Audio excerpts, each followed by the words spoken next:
Continuing with laying foundations for adaptation, people and firms, we are now in priority area 4, and then we'll move into implementation, monitoring, verification kind of issues in adaptation. So priority area 4 is on manage financial and macrofiscal issues as a part of laying foundation for adaptation. Here the lead ministry is seen as finance.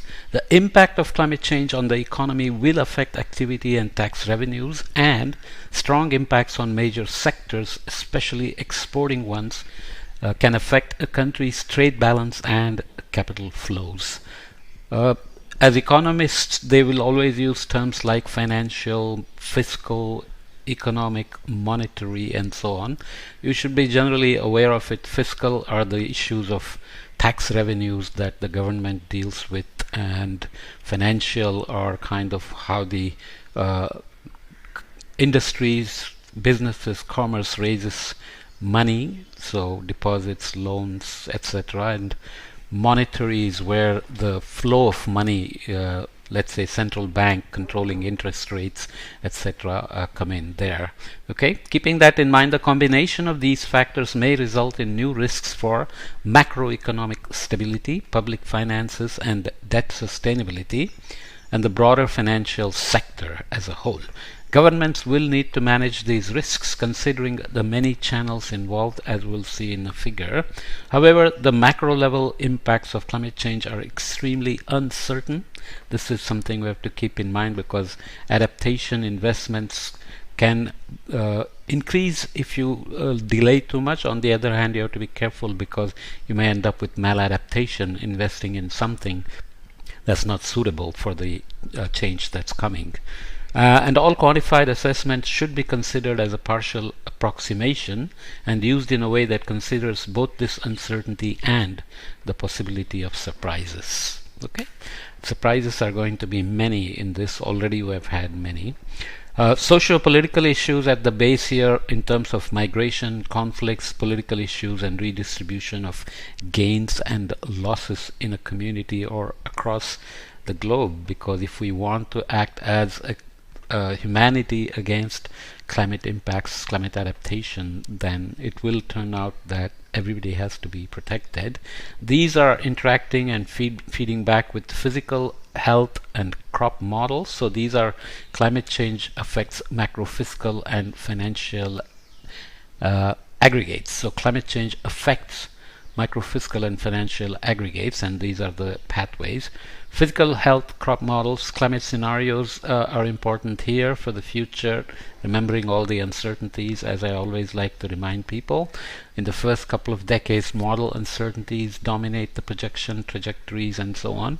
In the later decades, longer term, let's say beyond 2050, scenario uncertainties dominate. So scenarios are very made up storylines.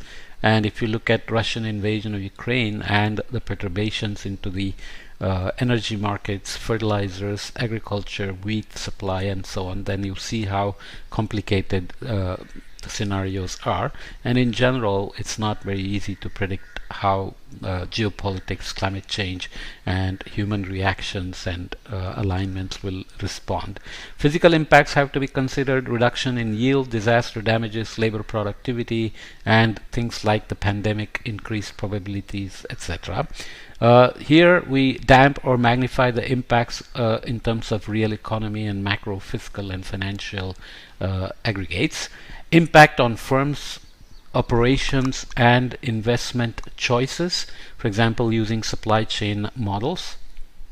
Impact on economic sectors like partial equilibrium sector models, such as the agriculture sector model. So when you split the economy into multiple sectors, you have to also consider their interactions and how climate change is going to cascade from one sector into another or affect all of them. For example, if there is a drought in one part and corn yield goes down, then ethanol may become more expensive, but also animal feed may become more expensive. So meat prices may go up and trucking expenses go up, so vegetable prices may go up because vegetables are being transported by trucks, and this may affect the poor more disproportionately than the rich, of course. Okay. Impact on public assets, infrastructure, schools, etc., government spending needs, social protection, and total public expenditure, upkeep of the infrastructure, as well as providing protection against climate impacts, extremes on health and agriculture, and so on. Impact on households' welfare and behaviors, so home maintenance and operations, health expenditure, labor productivity, skills, etc. So these climate impacts and may damp or magnify the impacts. In terms of macrofiscal financial, which will feed on to the real economy, macroeconomic impacts include impact on GDP, trade balance, inflation, with various models, computable general equilibrium and macrostructural models, input-output models for post-disaster, empirical approaches, etc. This is hardly comprehensive, but as examples, you obviously have to read much more if you want to go into details of this particular these particular aspects. Asset values. Okay, so you can see here physical, health, and crop models feed into the economy, which feeds into macro and fiscal financial aggregates, and then they may damp or magnify the impacts on real economy.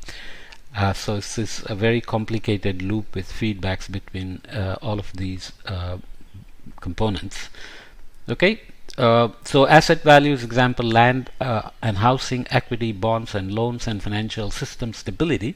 So urban economy models, stress test methodologies, financial modelings, etc. So there is a new protocol evolving that is being used by central banks under the Network for Greening the Finance System, which has translated the climate scenarios into scenarios for banking system. And then US has taken, Federal Reserve has taken it and converted to more regional, granular risks, acute and chronic risks, transition risks, and so on. So all those are part of this box here. Fiscal implications and public finances, example, deficit debt. Using macrostructural models, one can look at these fiscal implications and public finances. Okay. Actions under this include contingent liabilities from natural disasters and environmental shocks in the planning and budgeting processes. So this is going to be a part of everything we do. Legal frameworks, building codes, budgeting, planning for environmental shocks, etc. And infrastructure obviously has to be ready for these as well. Contingent liabilities only materialize if a certain event occurs. For example, if flood damages roads, the government is responsible for repairing them. Including contingent liabilities in the budget planning process and making them part of the deliberations will ensure that authorities cannot ignore climate disaster risks. Okay, so how do you assess risk? Assessing risks for public finance should include explicit contingent liabilities, implicit contingent liabilities, and tax revenues. So here we have under explicit contingent liabilities, which are relatively easy to estimate and based on public asset and infrastructure inventories. So we will look at it in a toolbox in the main text. But example here is if the state owns public roads, it's responsible for fixing them when damage happens because of floods or storms and hurricanes, etc. Implicit contingent liabilities include they are linked to other forms of commitment. For example, government will provide humanitarian and financial resources to support populations that are affected by a disaster, or small and medium enterprises that cannot cope with the shock without going bankrupt. Overall economy can really suffer if you don't prop up these small and medium enterprises. This expectation or political commitment creates an implicit liability that is more difficult to estimate.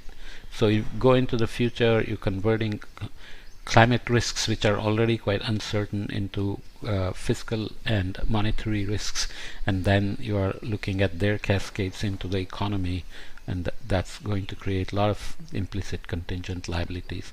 Tax revenues, which also fall during a disaster, increasing the funding gap. For example, in 2018, Argentina lost an estimated $1.5 billion in tax revenue, mostly due to reduced export tax revenues after a severe drought in 2017. Argentina exports huge amounts of meat and grains, for example, so drought is going to affect both. Tax revenue estimates are even more uncertain as they depend on GDP impacts that are difficult to measure and anticipate with models. So we'll look at this in toolbox H in the main text. So you can see the details we have to worry about. Continuing action 4.2, develop a financial strategy to manage contingent liabilities combining multiple instruments. Okay, instruments are the tools that are available to manage financial strategy, economy, fiscal issues and so on. When a disaster or another environmental shock hits, there are urgent financial needs related to emergency response and humanitarian support to affected populations. We will look at priority area 3 in a minute. And longer term recovery and reconstruction costs, which can have a strong impact on public finance. In parallel, tax revenues often drop during the crisis and recovery phase. So this is very common even in rich countries. As a result, government and local authorities can struggle to finance post-disaster response and reconstruction, while liquidity constraints can also affect their short-term response. So typically a state or a region gets hit, then the state may declare emergency and provide financial assistance, or the central government may declare an emergency and provide assistance. So the rules and regulations and the protocol for declaring an emergency becomes very critical, because for every little disaster the local regional societies may want declaration of emergency so they can get aid, whereas limitations on funding can involve some negotiations on which is an emergency and which is not. Regardless of their origin, the most robust way to manage unexpected shocks is maintaining fiscal space in normal conditions with manageable structural deficit and debt levels. A lot of economic terms there, but let's leave it as it is. You can look them up if you're interested. It's also preferable to have a reasonably diversified and resilient tax collection system. Okay. Looking here at financing instruments to cover contingent liabilities from natural disasters, we are looking at short-term liquidity and long-term financing needs here. So disaster happens, short-term liquidity matters, and then long-term financing needs focus on recovery and getting back to functionality. On this axis, we are going from high-frequency, low-intensity events. Could be extreme rainfall, winter storms, etc. And you have low frequency, high intensity events. So you could be, it's not climate but earthquakes, but earthquake can affect with floods, structural damages and so on, make you more vulnerable to climate, for example. So these are the hazards, and we are looking here at budgetary instruments. So sovereign reserve funds, government reserves, contingent budget, budget reallocation, which become essential at various time scales. Contingent financing has to be included in the financing instruments. So here World Bank, International Development Bank, JICA, so deferred drawdown options, contingent emergency response components, IDA crisis response window. So there are various acronyms here which is provided in the report that you can look up. Post-crisis financing include emergency landing, bi or multilateral financing. So this is in the long-term financing needs. And for low-frequency, high-intensity events, sovereign risk transfer, insurance including risk pools, derivatives, and catastrophe bonds. On the longer term, you have insurance of public assets. Okay, so just kind of go through these in a bit more detail if you're interested. Coming closer to the end of this section, action item 4.3, anticipate and plan for longer term macroeconomic impacts. Climate change will provoke other long-term changes in tax revenues and spending needs, with additional implications for economic growth and public finances. This is the macroeconomic aspect. It's important for governments to understand these risks and construct an appropriate response strategy.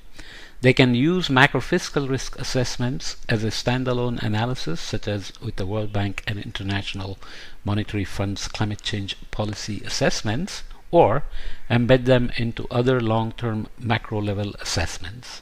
Two joint World Bank IMF diagnostics can include disaster and climate risk, the debt sustainability analysis, which can include macrofiscal risks of climate change impacts, mitigation and adaptation plans, so the finance needed there, and the financial sector assessment program, which can include climate and disaster risks in the financial sector assessment, especially in stress testing exercises. So it's all about translating climate risks into these various debt and finance sector fiscal implications, banking sector, and so on.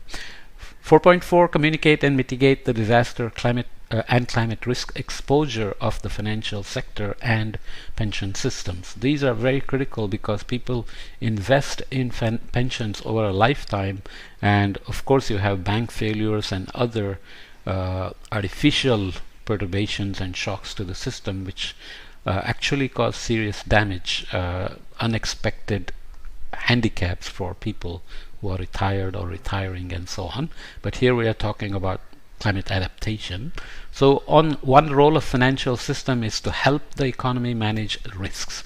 But a history of financial crises has shown that it also can magnify the impact of a shock, and if this shock exceeds the financial sector's capacity.